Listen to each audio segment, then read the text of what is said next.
Tudo bem? Hoje nós vamos para o 9º capítulo do livro A Experiência da Mesa, o segredo para criar relacionamentos profundos, de Dev Titus.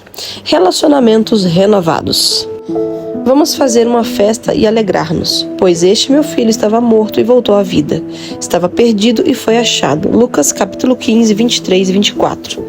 Sentei no chão da sala, a 1,5 metro da televisão, assistindo a nova versão local do programa coreto americano, conhecido como Record Hop.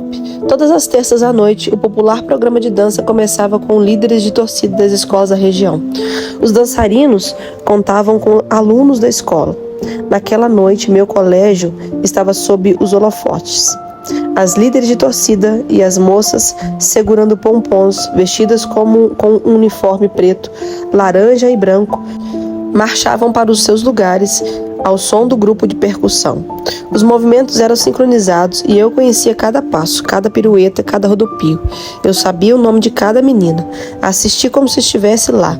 Lágrimas rolavam pelo meu rosto, porque eu queria muito estar participando. Eu sabia que os movimentos precisaram ser ajustados, porque uma garota estava faltando. Essa garota era eu.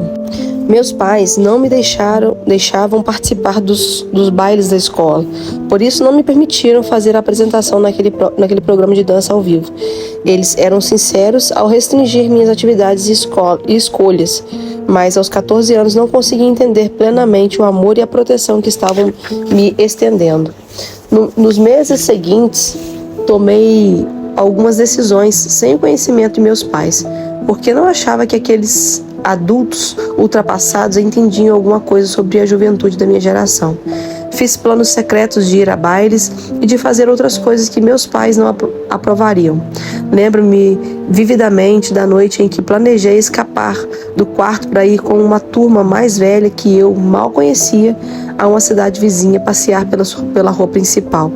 Um amigo do meu irmão mais velho e um colega dele estavam passando uns dias em casa, vindos da faculdade, e eles nos levariam naquela noite.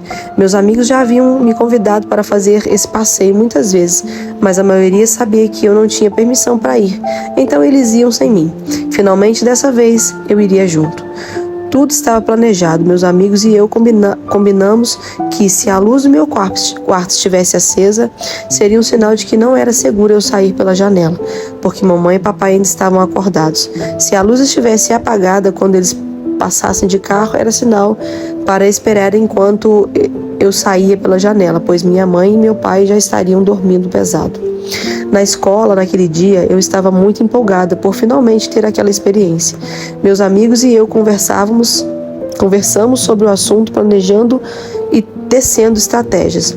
Eu estava com frio na barriga e nó na garganta. Frio na barriga de empolgação e nó na garganta de medo e culpa. Havia um conflito em meu coração. Eu sentia vontade de me divertir, mas não queria fazer nada errado. Sabia que não era possível fazer ambos. Mamãe preparou o jantar como de costume naquela noite. Eu não estava com vontade de comer, mas ela insistiu que eu me sentasse à mesa. Fiquei quieta durante o jantar e papai me perguntou se estava tudo bem. Garanti que estava tudo ótimo e só me sentia meio mal.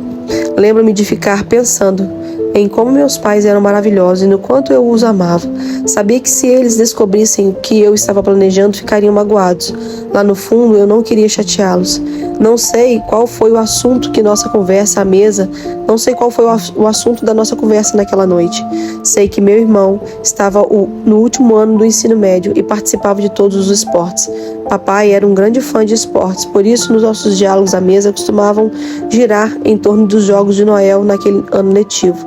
Não era incomum outros jogadores de futebol americano jantarem em nossa casa antes de um jogo, e sempre íamos às partidas, fosse em nossa escola ou na nossa casa ou na casa do time adversário. Eu era líder de torcida durante os jogos do meu irmão.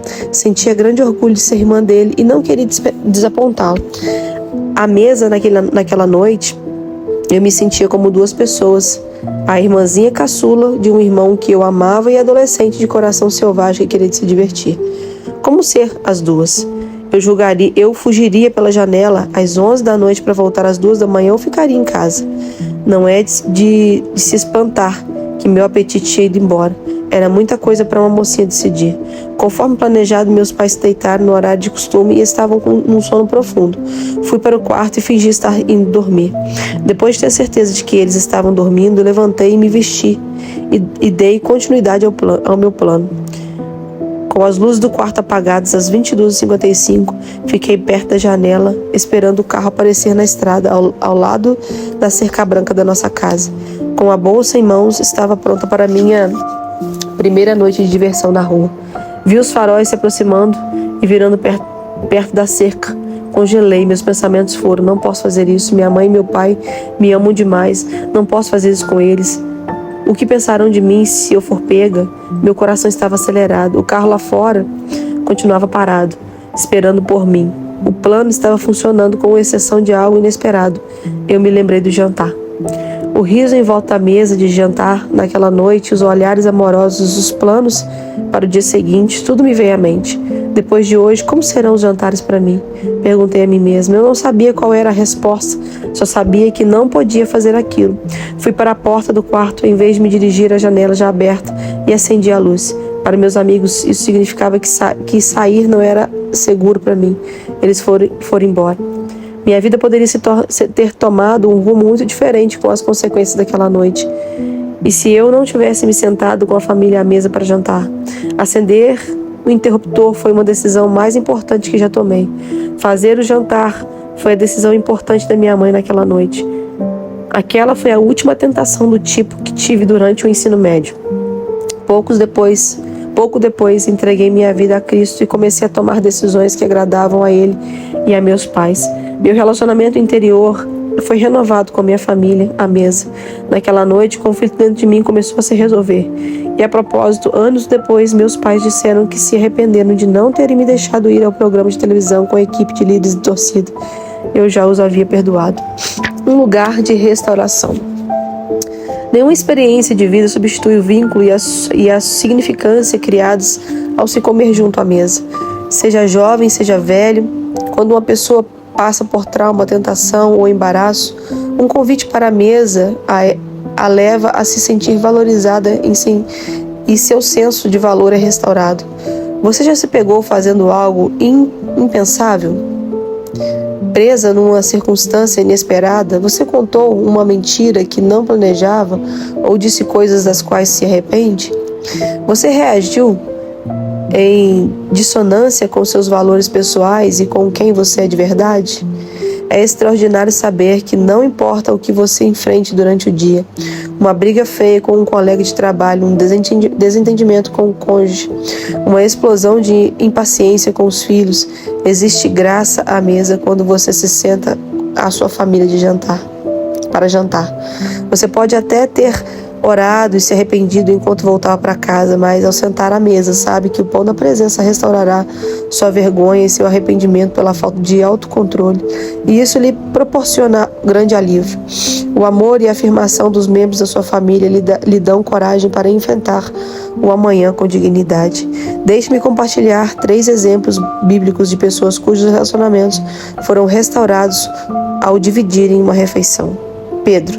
Na noite em que Jesus foi preso, o apóstolo Pedro fez algo impensável. Quando uma jovem serva apontou para Pedro e disse que ele era um dos homens que andavam com Jesus, o discípulo negou até mesmo conhecer o mestre. Respondeu: não sei o que você está falando. Mateus 26, do versículo 29 e 70. Isso aconteceu 3 vezes, e cada vez que alguém identificava Pedro como amigo de Jesus, ele discordava com veemência. Quando a pessoa afirmou: certamente você é um deles, o seu modo de falar o denuncia. Pedro ficou tão bravo que xingou e mentiu agressivamente de novo. Versículos 73 e 74. Naquele momento um galo cantou e Pedro se lembrou das palavras de Jesus. Saindo dali chorou amargamente, cheio de vergonha por ter negado seu Salvador e Senhor. Versículo 75. Felizmente, porém, a história não termina assim. João 21 conta que Jesus apareceu a Pedro e restaurou o relacionamento entre ambos durante uma refeição que fizeram juntos. Depois da crucificação de Jesus, Pedro voltou para a Galiléia e estava num barco pescando quando eles e seus amigos ouviram um homem chamando da praia, perguntando se eles haviam pegado algum peixe. Responderam que passaram a noite pescando, mas as redes estavam vazias. O homem lhe disse para jogar a rede do outro lado do barco e ela voltaria cheia de peixes. Imediatamente Pedro e seus amigos reconheceram que o homem na praia era ninguém menos que o seu Senhor, que havia morrido na cruz, fora sepultado e agora estava vivo outra vez. Quando Pedro reconheceu a voz de Jesus chamando na praia, ficou tão entusiasmado que pulou na água e nadou para a margem, enquanto os outros levavam o barco para o estaleiro. O que Jesus estava fazendo na praia enquanto esperava os outros ancorarem o barco? Preparando o desjejum, peixe e pão. João 21, capítulo 21, versículo 9. Em seus últimos dias na terra, Jesus deu a Pedro, que devia estar se sentindo assolado pela vergonha, uma oportunidade para conversar enquanto partiam o pão juntos. Depois do café da manhã, Jesus perguntou a Pedro se Pedro o amava. Nem imagino como Pedro se sentiu. Ele fizera o impensável e fora pego. Ali estava Pedro, face a face com um amigo amoroso que o procurava e lhe preparava café da manhã, a fim de que tivesse uma conversa muito importante. Jesus escolheu as perguntas certas com muito cuidado, levando Pedro a se abrir. Ele simplesmente perguntou: Pedro, você me ama? O discípulo teve assim a oportunidade de dizer o que se passava em seu coração. Que ato de graça Jesus demonstrou ao preparar o desjejum e conversar com Pedro. Observe que Jesus não falou do fracasso de Pedro, nem tentou fazer o discípulo se sentir mal pelo que havia feito. Jesus não o interrogou perguntando por que ele havia mentido. E o mais importante, Jesus não lembrou de que estivera certo o tempo inteiro. Afinal, na última ceia, ele havia advertido que Pedro o negaria. Mateus capítulo 26, versículo 34. E poderia muito bem ter dito: está vendo? Eu já sabia. Estar juntos face a face, repartindo a refeição, pode remover a culpa e a vergonha de termos feito algo de que nos arrependemos profundamente. Jesus estendeu a Pedro um favor que ele não merecia ao lhe preparar o desjejum. Isso sim é que é graça maravilhosa. Rei Davi. O rei Davi é outro exemplo bíblico de alguém que foi restaurado à mesa. Como vimos no capítulo 6, Davi fala de seu relacionamento com o bom pastor no Salmo 23. Nos 3 primeiros versículos do Salmo, ele recorda o que o bom pastor fez em sua vida e identifica 4 elementos que Deus usa para moldar o seu caráter. Primeiro ponto, ele me faz, versículo 2, Deus disciplinava Davi. Segundo ponto, ele me conduz, versículo 2, Deus era o padrão e o exemplo para Davi seguir. Ponto 3, restaura-me, versículo 3, Deus incentiva Davi e sempre lhe dava outra oportunidade. Ponto 4, guia-me, versículo 3, Deus ensinava seus princípios a Davi. Essas interações de disciplina, exemplo, incentivo e instrução prepararam Davi para se tornar um grande líder no reino de Deus. Assim como a vontade do Senhor era restaurar Davi, Ele deseja restaurar cada um de nós quando falhamos. Davi diz: preparas-me uma mesa na presença dos meus adversários. Unges-me a cabeça com óleo, o meu cálice transbordará. Uma vez que as ações nesse versículo são separadas por ponto e vírgula, não por ponto final, presumo que o pastor preparou uma mesa para Davi na presença de seus inimigos e lhe ungiu a cabeça com óleo enquanto ele estava à mesa. Davi foi restaurado da vergonha do fracasso e incentivado por Deus à mesa. Ali Deus lhe deu o poder para enfrentar os adversários com sua unção. Ele ganhou nova confiança, foi restaurado, sentiu-se mais forte e mais capaz do que nunca. Além disso, seu cálice transbordou com a segurança e a identidade renovada. Não segurança em si mesmo e nas próprias habilidades, mas a pessoa que o pastor o estava moldando para ser. Davi conclui: sei que a bondade e a fidelidade me acompanharão todos os dias da minha vida e voltarei à casa do Senhor enquanto eu viver. Versículo 6. Por causa do seu relacionamento com o bom pastor, Davi foi restaurado na presença de seus inimigos, tornando-se um homem sensível, de caráter forte, paixão profunda e desejo espiritual. Creio que o Salmo 23 é um ótimo guia para pais, líderes em formação e todo aquele que deseja desenvolver o caráter. Ele apresenta as características necessárias para moldar o caráter e cultivar o desejo espiritual daqueles a quem lideramos. Esses princípios geram o potencial para a restauração que pode ocorrer no coração de uma pessoa quando preparamos a mesa para ela. O coração e a vida voltam a transbordar de alegria e satisfação recebendo um novo destino. Joaquim. Em 2 Reis, capítulo 24, do versículo 8 ao 15, lemos a história do rei adolescente de Judá chamado Joaquim, que também experimentou a restauração à mesa. Após reinar por apenas 3 meses, o jovem monarca sofreu uma derrota devastadora. Rendeu-se a Nabucodonosor e foi levado cativo para a Babilônia. Durante quase 4 décadas, Joaquim definhou na prisão naquela terra. Joaquim fizera o que era mal em seu breve reinado sobre Judá, e Deus permitiu que Nabucodonosor vencesse a nação e aprisionasse Joaquim por décadas. 37 anos depois, levantou-se o novo rei da Babilônia, que libertou Joaquim da prisão. Assim, Joaquim deixou as suas vestes de prisão e pelo resto da sua vida comeu à mesa do rei. 2 Reis, capítulo 25, versículo 29. A honra e a dignidade de Joaquim foram restauradas quando ele passou a ser incluído à mesa do rei. O ato sincero do monarca de restaurar Joaquim e levá-lo para a sua casa, a sua mesa, deu a este a oportunidade de sentir a graça e o perdão de Deus e lhe concedeu valor aos olhos do rei. Essa história bíblica me lembra do dia em que Larry iria até a prisão buscar um homem que ficara preso por 13 anos por agressão e estupro.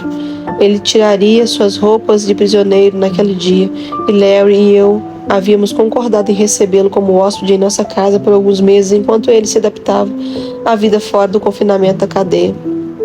Na manhã em que nosso residente deveria chegar, pensei: o que um homem que passou os últimos 13 anos na prisão gostaria de jantar? Tirei carne assada do congelador e coloquei no forno.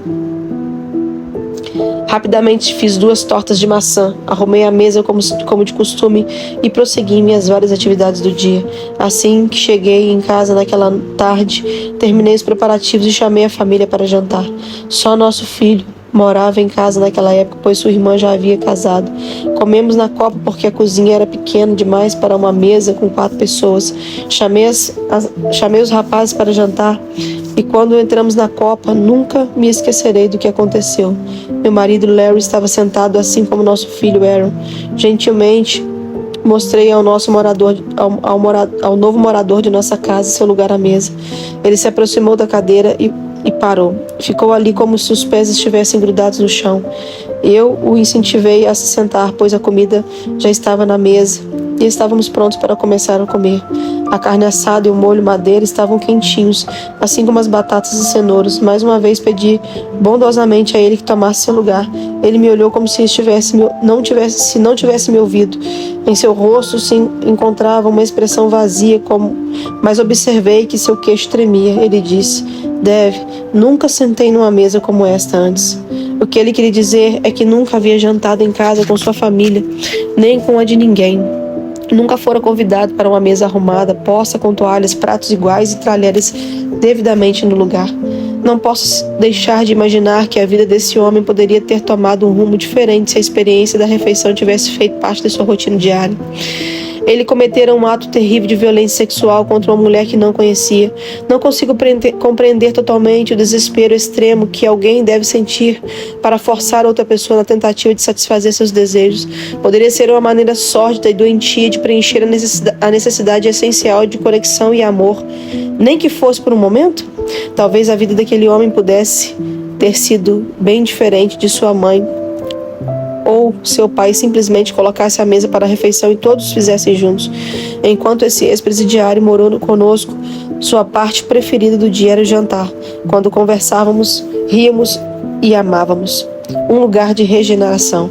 Em Lucas capítulo 15, versículo 11 ao 32, Jesus conta a parábola do filho pródigo. Esse filho recebeu toda a sua herança de um pai amoroso, partiu para uma terra distante e dissipou o dinheiro numa vida desregrada.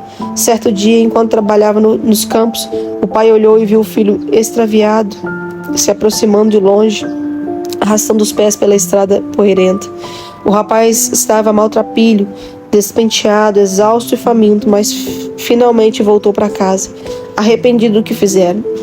O pai se encheu de felicidade pelo retorno do filho. Enquanto se abraçavam, o jovem expressou humilhação e arrependimento. Como o pai reagiu?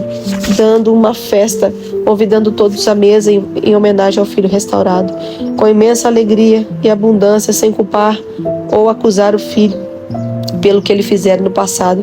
O pai lhe deu as boas-vindas e celebrou o presente. O pai sabia que o futuro lhe reservava? Não, mas o abraço e a inclusão do filho no seio da família deram ao rapaz a esperança de um futuro melhor com a sabedoria que ele havia obtido por meio da experiência pessoal. Não conhecemos os detalhes do relacionamento diário entre aquele pai e o filho caçula rebelde. Não podemos imaginar como era usando a experiência da vida real. Conheço muitas histórias de família entre pais e filhos, mães e filhas que vivenciaram um abismo assustador no relacionamento durante um período de escolhas destrutivas e rebeldia da parte dos filhos. Palavras iradas que causaram mágoa foram ditas uns para os outros, sem poder voltar atrás. Nenhum argumento, nenhuma acusação, nem ameaça era capaz de persuadir qualquer das partes a compreender e ceder. Meus filhos adotaram a nova moralidade e o estilo de vida escolhido que os levaram, em alguns casos, a vícios destrutivos e a mendicância. Essas mães e esses pais passaram noites infindáveis orando e chorando pelos filhos. Esse pode ter sido o fardo do pai e do pródigo. O filho gastou todo o dinheiro separado pelo pai para ajudá-lo a ter sucesso na vida. Contudo, em vez de receber a herança na hora certa, o filho pródigo fez o que quis. E isso o levou para o fundo do poço, para a morada dos porcos. A melhor parte da história é quando o filho chega em casa. Que imagem de amor quando o pai organiza uma celebração. Tenho certeza de que nessa festa a conversa à mesa não ficou relembrando brigas do passado, nem enfatizando como o pai estivera certo o tempo inteiro. Em vez disso, a interação à mesa deve ter sido cheia de gratidão, porque a família estava reunida e o filho vivo e seguro. Que momento para se alegrar! Nada mais importa naquele momento de regeneração. Quando preparamos o jantar para filhos que fizeram escolhas destrutivas, comunicamos sem sombra de dúvida que eles foram perdoados e restaurados. A mesa é o melhor lugar para expressar amor e perdão. Quando eles chegarem à sua casa, põe a mesa para eles, crie um ambiente propício para o diálogo, ouça-os sem reservas e os regenere por completo. É bem provável que você já tenha dito tudo o que precisava dizer acerca das escolhas ruins. Deixe isso para lá. Só os convide para comer e arrume a mesa como eles gostam, acrescentando algo a mais para que se sintam especiais de verdade. Que sua conversa seja cheia de graça e que o pão da presença faça sua obra para resolver as questões que causaram divisão no passado. Concordar não é necessário. Aproveitem o vínculo e a união de corações em amor enquanto compartilham a refeição. Um lugar de reconciliação. Alguns anos atrás, o esposo de minha filha anunciou para ela e para os 4 filhos que pediria o divórcio e sairia de casa.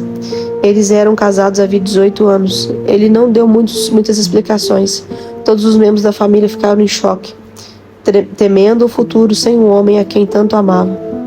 O doloroso processo da sua partida, junto com seus pertences pessoais e a mudança para um apartamento próximo, pareciam mais do que seriam capazes de suportar. Numa análise superficial, a vida familiar deles era ótima.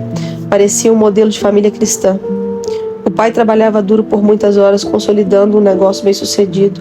A mãe e os filhos permaneciam ocupados com escola, igreja e atividades extracurriculares. Contudo, em meio à aparente normalidade dessa vida familiar, o lar estava aos poucos em um silêncio, começando a desmoronar.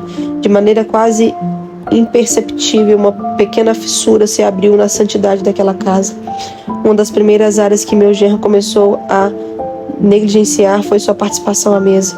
Cuidar dos negócios tornou mais importante do que estar em casa para jantar com família. Quando ele conseguiu jantar ou fazer outra refeição com a família, sua presença era mais distante e cada vez menos sincera. Logo passou a ver um prato vazio à cabeceira da mesa. Assim que ele se afastou do prato, o caos começou a seguir seu rumo. Aquela pequena fissura na família cresceu e acabou afetando a todos, atrapalhando a união e a paz e a tranquilidade e diminuindo a alegria. A fenda aumentou, apodreceu e operou sua destruição. Trina e nossos netos oraram todos os dias para que ele caísse em si e voltasse para casa. Ele estava fechado emocionalmente, mas era certo que passava por um profundo tumulto interior. Depois de passar um tempo fora de casa, começou a perceber que os momentos juntos com a família à mesa lhe faziam uma falta tremenda. Ele começou a passar em casa depois do trabalho para ver os filhos e estes o convidaram para ficar e jantar. Amigos descrentes perguntavam para minha filha: depois de tudo que seu marido fez com você e seus filhos, como você é capaz de recebê-lo para jantar todas as noites? Minha filha respondia: eu permitiria que um estranho se sentasse à minha mesa, também que um inimigo o fizesse. No momento, ele é essas duas coisas. Todas as vezes que se sentava para jantar com a família, ele conversava. Na refeição seguinte, conversava um pouco mais. Com o tempo, revelou o motivo do brusco abandono da esposa e dos filhos. Foi à mesa, jantando no restaurante com a esposa, que ele finalmente confessou seu pecado. Explicou que havia se interessado por outra mulher, que estava vivendo uma mentira e sentiu que precisava se mudar.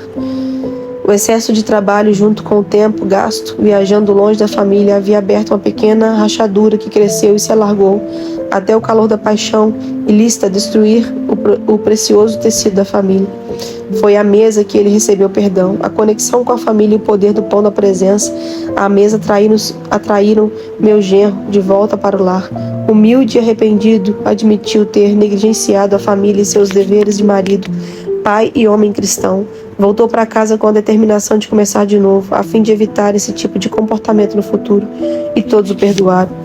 Meses depois, o casamento foi restaurado e a família readquiriu sua força, felicidade e vitalidade. Agora, o tempo que passaram ao redor da mesa é mais significativo do que nunca.